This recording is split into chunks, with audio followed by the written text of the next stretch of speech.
Okay, so hi, we're going to be talking about dilations today.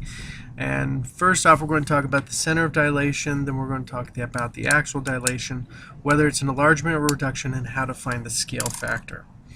Okay, so the center of dilation is just a point off to the side, usually the origin if you want to make it really easy, of where you could draw a line from that point, hit the pre-image, and then go to the image, and then measure those distances, okay? Because what is going to actually happen is you can actually find the scale factor this way.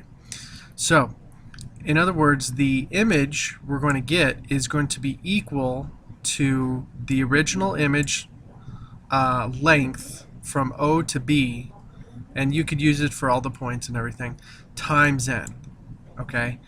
Now, you could also conversely say n is equal to the image divided by the image length from O to B prime divided by OB, okay?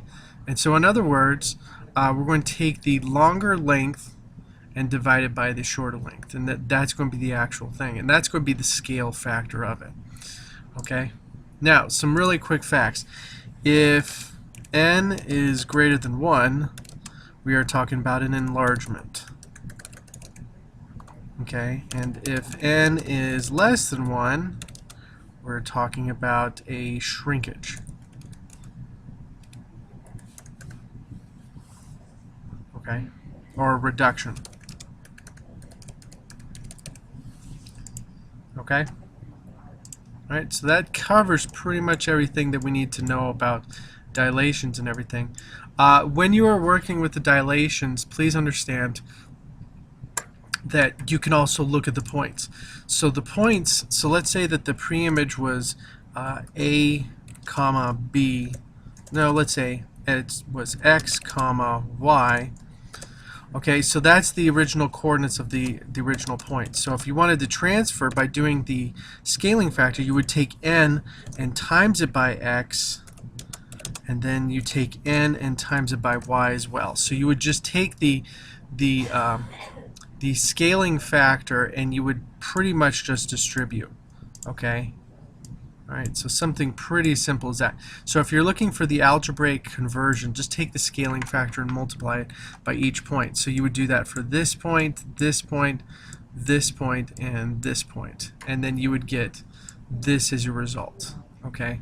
Now if you wanted to check to see if everything was right, just check about the distances between OB and then the distance between O and B prime, and then divide those two and see if that equals the scaling factor. Okay? Alright.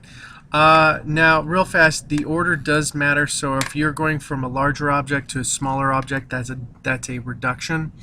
And if you're going from a smaller object to a larger object, that's an enlargement.